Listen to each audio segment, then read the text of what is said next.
आज हम डिस्कस करेंगे जो फर्दर वैल्यूज़ हैं उनके बारे में।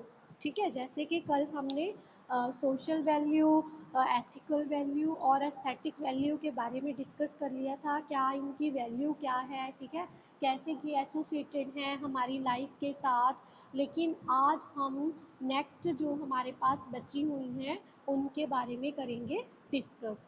तो next is economic value. Economic value of biodiversity. ठीक है, अब बायोडाइवर्सिटी की इकोनॉमिक वैल्यू क्या है? आपको पता ही है कि जितनी भी हम मतलब वैल्यूज़ हैं उनको हम डायरेक्ट यूज़ कर रहे हैं। ठीक है, आपको पता है कि बायोडाइवर्सिटी हमें कितने ज़्यादा प्रोडक्ट्स प्रोवाइड कर रही है। ठीक है, जब हम उनको बायोडाइवर्सिटी में आपके प्लांट्स आ जाएंगे, ट्रीज़ आ जाएंगे, जब हम उनको हार्वेस्ट करेंगे, उनको हम डायरेक्टली क्या करते हैं, कंज्यूम करते हैं, तो हमें उनसे फ्यूल मिलता है, फूड मिलता है, ड्रग्स मिलते हैं, ठीक है, fibre, pulp, would and etcetera. ठीक है, हमें बहुत सारे जो मतलब प्रोडक्ट्स हैं वो हमारी जो बायोडाइवर्सिटी है वो हमें प्रोवाइड कर रही है। सबसे पहला जो आपको क्या प्रोवाइड कर रही है, फूड। ठीक है, बायोडाइवर्सिटी में जितनी भी आपकी एग्रीकल्चरल की क्रॉप्स हैं, एग्रीकल्चर क्रॉप्स हैं, वो आपको सबसे पहले तो फूड प्रोवाइड कर रही है। ट्रीज़ हैं, बहुत सारे फ्रूट ट्रीज़ हैं, वो आपको खाने के लिए फ्रूट्स प्रोवाइड कर रहे हैं। इसी तरह से नट ट्रीज़ हैं, वो आपको नट्स दे रहे हैं। ठीक है, कैश्यू नट्स वगैरह, ये सारे क्या है, आपको ट्रीज़ बायोडाइवर्सिटी तो दे रही है। ठीक है, बहुत सारे वाइल्ड प्लांट्स हैं जिनको human beings as a food consume करते हैं। ठीक है, और total 80,000 edible wild plant species हैं जिनको के ह्यूमन बीइंग्स क्या है, कंज्यूम कर रहे हैं। ठीक है, तो आज की डेट में अगर देखा जाए तो टोटल 90% जो हमारी फूड क्रॉप्स हैं, जो हम ये फूड क्रॉप्स खा रहे हैं ना, वीट खा रहे हैं, राइस खा रहे हैं, मेज़ खा रहे हैं, तो टोटल जो 90% हमारी जो फूड क्रॉप्स हैं that are domesticated crops. Domesticated मतलब कि इनको क्या है, वाइल्ड जो इनके रिलेटिव्स हैं, ठीक है, वाइल्ड रिलेटिव से ही इनको क्या है, फर्दर क्या है, मल्टीप्लाई किया गया है। क्लियर? तो आज की डेट में भी जितने एग्रीकल्चर साइंटिस्ट हैं वो वाइल्ड स्पीशीज़ का, वाइल्ड प्लांट्स को क्लोजली रिलेट कर रहे हैं हमारी क्रॉप प्लांट्स के साथ, ताकि वो जो न्यू स्ट्रेन्स हैं वो उनसे ऑब्टेन कर सकें और न्यू वेराइटीज़ को, न्यू मतलब हाइब्रिड्स को वो बना सकें। क्लियर? तो इसी तरह से जो हमारे वाइल्ड रिलेटिव्स हैं उनमें बहुत ही ज़्यादा बेटर टॉलरेंस होती है as compare to the other local species. Tolerant मतलब हर चीज़ को टॉलरेट करने की, अगर सूखा पड़ जाए, ड्राउट आ जाए, बहुत सारी ऐसी स्पीशीज़ है, बहुत सारे वाइल्ड रिलेटिव्स हैं, बहुत सारी वाइल्ड स्पीशीज़ हैं जो इन चीज़ों को क्या कर सकती हैं, टॉलरेट कर सकती हैं।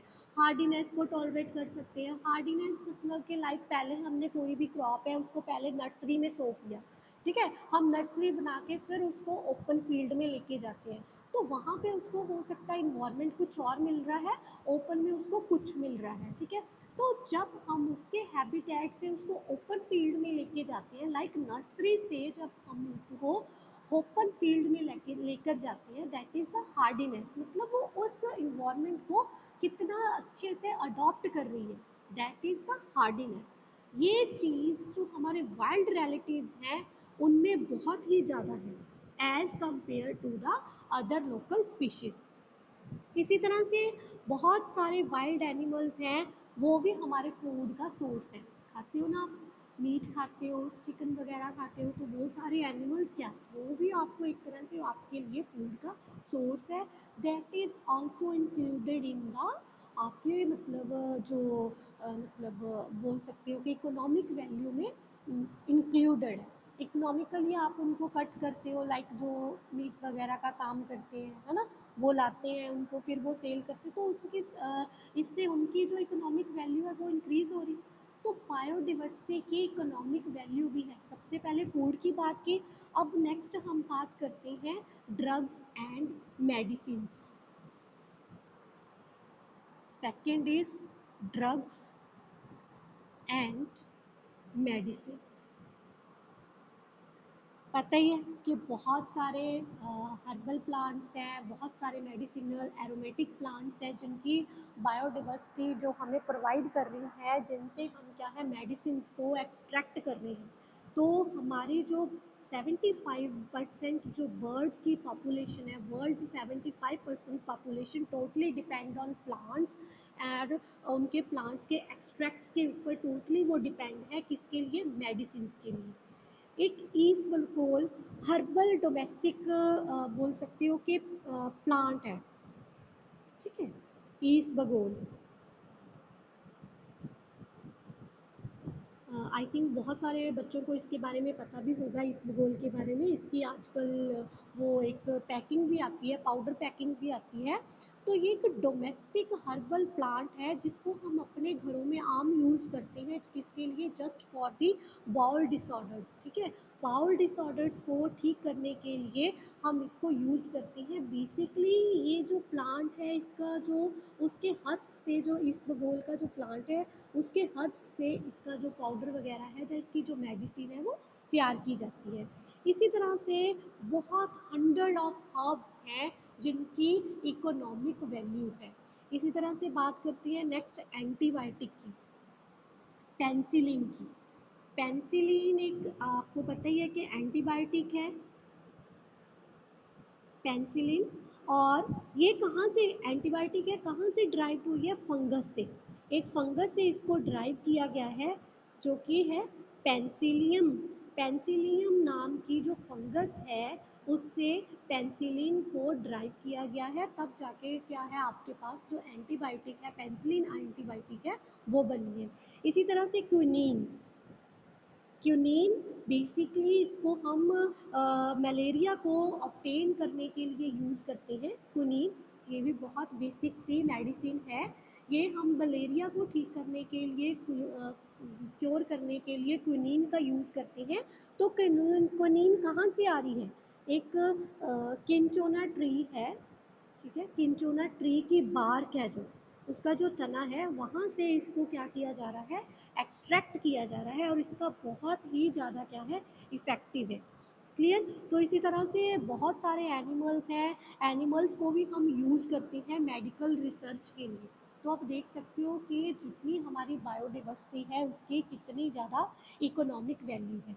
तो उसके बाद हमने फूड की बात कर ली, मेडिसिन की बात कर ली, ड्रग्स की बात कर ली। नेक्स्ट हम बात करते हैं फ्यूल की। पता ही है कि फ्यूल आपको कहाँ से आ रहा है, बायोडाइवर्सिटी तो प्रोवाइड कर रही है। अगर बायोडाइवर्सिटी नहीं होगी तो जितनी भी आपको फ्यूल है, ठीक है, वो आपको नहीं मिल पाएगा। सबसे पहले तो हमारे जो फॉरेस्ट हैं उनको हम बहुत पुराने टाइम से फ्यूल वुड के लिए यूज़ कर रहे हैं, ठीक है, आप कुकिंग पर्पज़ के लिए हम यूज़ कर रहे हैं। इसी तरह से जितने भी फॉसिल फ्यूल्स हैं, कोल हो गया, पेट्रोलियम हो गया, नेचुरल गैस हो गई, ये भी हमारी जो फॉलिसाइज्ड बायोडाइवर्सिटी है उसके ही प्रोडक्ट हैं।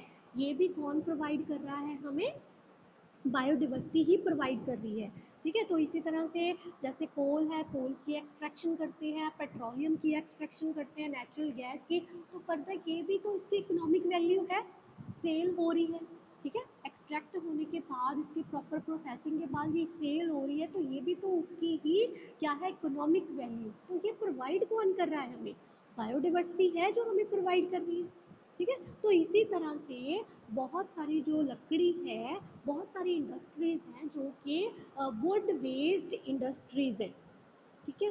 वुड वेस्ट इंडस्ट्रीज जो कि टोटली डिपेंडेंट हैं वो रॉ मटेरियल के लिए जंगलों के ऊपर, फॉरेस्ट के ऊपर निर्भर है वो वुड के लिए, क्योंकि उनको एज अ रॉ मटेरियल लकड़ी चाहिए। वुड एंड पल्प इंडस्ट्री, ठीक है, जहाँ पे वुड के प्रोडक्ट्स बनते हैं, कोई मटेरियल रेडी हो रहा है, तो वो इंडस्ट्रीज भी टोटली क्या है, बायोडाइवर्सिटी के ऊपर ही डिपेंडेंट है। तो इतनी ज़्यादा मतलब इकोनॉमिक वैल्यू है हमारी बायोडाइवर्सिटी की। तो ये थी economic value of biodiversity. So next is the, next आपकी सर्विस है, नेक्स्ट वैल्यू है ecological. Next is ecological service बोल सकते हो या फिर वैल्यू बोल सकते हो, ecological value of biodiversity. It basically referred to the services that is provided by the ecosystem, जो हमारा जो इकोसिस्टम है ना, जो बेसिकली वो हमें प्रोवाइड कर रहा है, this service basically refers to the that service. तो इसमें क्या है कि बहुत सारा जो मतलब रिसेंटली जो नॉन कंजप्टिव यूज़ है ना, value related, self maintenance ecosystem का, और बहुत सारे जो वेरियस इंपॉर्टेंट इकोसिस्टम सर्विसेज हैं वो इसमें रियलाइज़ की जा रही हैं। सबसे पहले तो आपको पता ही है कि प्रिवेंशन ऑफ सॉइल इरोजन। अब सॉइल इरोजन का प्रिवेंशन कैसे हो रहा है?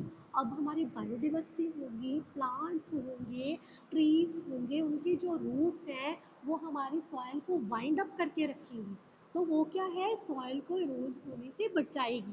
ठीक है, सबसे पहले तो कौन सी सर्विस प्रोवाइड कर रही है ecological, soil erosion, prevention of floods, ठीक है, फ्लड्स की प्रिवेंशन हो रही है, maintenance of soil fertility, fertility भी ऐसे बनी रहेगी, है ना, माइक्रो ऑर्गेनिजम्स होंगे हमारे सॉइल में, इसी तरह से हमारी बायोडिवर्सिटी होगी, तभी तो जो इकोलॉजिकल बैलेंस है में सॉइल की फर्टिलिटी है, जो प्रोडक्टिविटी है वो बनी रहेगी।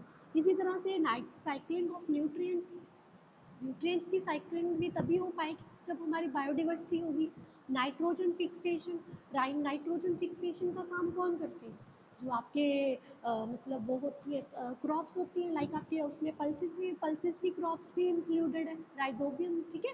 तो वो बेसिकली क्या है, cycling of water, role of ecosystem, carbon fix pollutant की ऑब्जॉर्प्शन, ठीक है। तो ये जो थ्रेट है, इसके साथ साथ अगर बायोडिवर्सिटी होगी, जो थ्रेट है बायो ग्लोबल वार्मिंग का, उसके साथ साथ वो भी क्या होगा, कम होगा। सो ये है इकोलॉजिकल वैल्यू ऑफ बायोडिवर्सिटी। ठीक है, तो डिफरेंट कैटेगरीज हैं जो बायोडिवर्सिटी की, वो क्लियरली इंडिकेट करती हैं कि जो इकोसिस्टम है, जो स्पीशीज़ हैं, जो जेनेटिक डाइवर्सिटी है, उनका बहुत ही ज़्यादा पोटेंशियल है, ठीक है, इकोलॉजिकल और मतलब वैल्यू को इंक्रीज करने में। सारे अपने डिफरेंट डिफरेंट जो रोल है वो प्ले कर रहे हैं। Clear? So that is the ecological value of the biodiversity, और ये टोटली आपके रिलेटेड है to the ecosystem. So next is the information, last है आपकी इंफॉर्मेशन वैल्यू। इंफॉर्मेशन सर्विस बोल सकते हो, इंफॉर्मेशन वैल्यू बोल सकते हो, और हम इसको ऑप्शन वैल्यू भी बोल सकते हैं। ठीक है, बेसिकली ये इंक्लूड करती है कि क्या पोटेंशियल है बायोडिवर्सिटी का। This is basically included the potentials of the biodiversity that are presently unknown। ठीक है, जो अभी अननोन है, जिसके बारे में हमें पता ही नहीं है, उसके बारे में हम उसको एक्सप्लोर करना चाहते हैं, उसके बारे में हम जानना चाहते हैं, उसके बारे में हम और ज़्यादा इंफॉर्मेशन लेना चाहते हैं, that is known as the information value.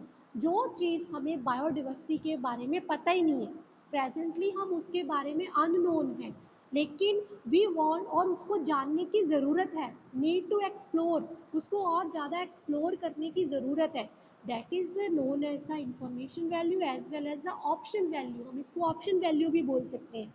ठीक है, तो ये तो पॉसिबिलिटी है कि सम के जो एड्स हैं, जो कैंसर हैं, है ना, तो हम उनको मतलब with in the depths of a marine ecosystem और अ ट्रॉपिकल रेन फॉरेस्ट, कुछ हद तक उनकी हेल्प से कैंसर को और एड्स को हम क्योर कर सकते हैं।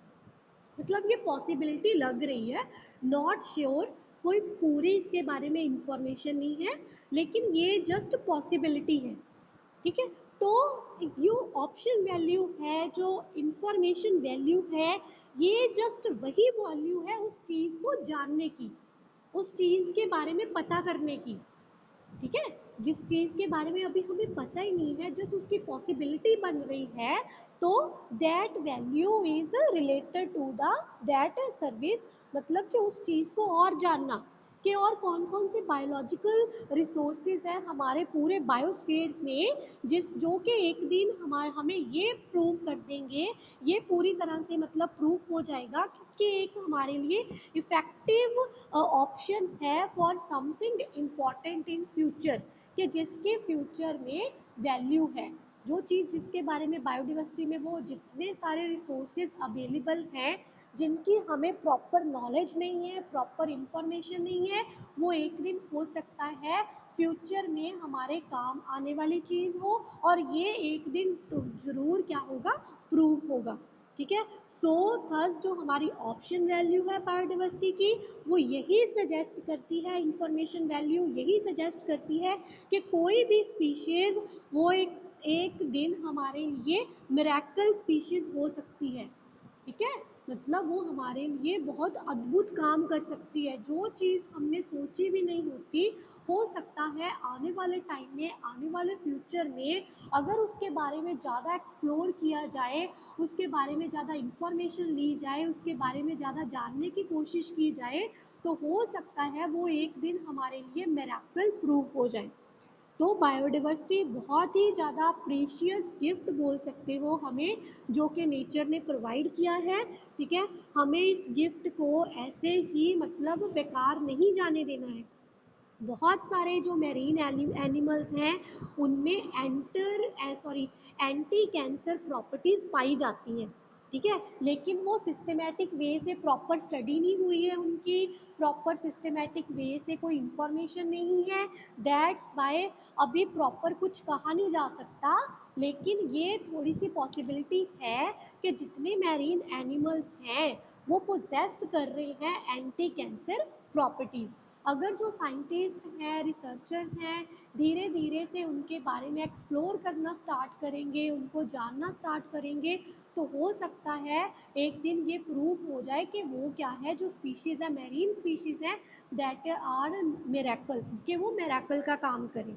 ठीक है, तो इसी तरह से जो एक्शन वैल्यू बोल सकते हो, इंफॉर्मेशन वैल्यू बोल सकते हो, इसमें वो वैल्यूज़ भी इंक्लूड हैं, मतलब वो हमारी जो फ्लोरा फोना है, मतलब जितने भी हमारे विजिट एरियाज़ है जहाँ पे variety of flora and fauna पाई जा रही है, और स्पेशली जो कि एंडेमिक है, रेयर है, एंडेंजर स्पीशीज़ जिनमें एग्जिस्ट कर रही हैं, जिनके बारे में हमें अभी नॉलेज ही नहीं है, प्रॉपर इंफॉर्मेशन ही नहीं है, तो सबसे ज़्यादा हमें क्या है, वहाँ पे विज़िट करने की ज़रूरत है, ताकि हम उन फ्लोरा और फोना स्पीशीज़ के बारे में भी जान सकें जिनकी स्टिल हमारे पास कोई भी इंफॉर्मेशन नहीं है। So this is all about the other values of the biodiversity. कौन कौन सी वैल्यूज़ हमने डिस्कस कर ली आज? इंफॉर्मेशन वैल्यू हो गई, इकोलॉजिकल वैल्यू हो गई, और एज वेल एज आपकी economic value. So this is all about the today's topic.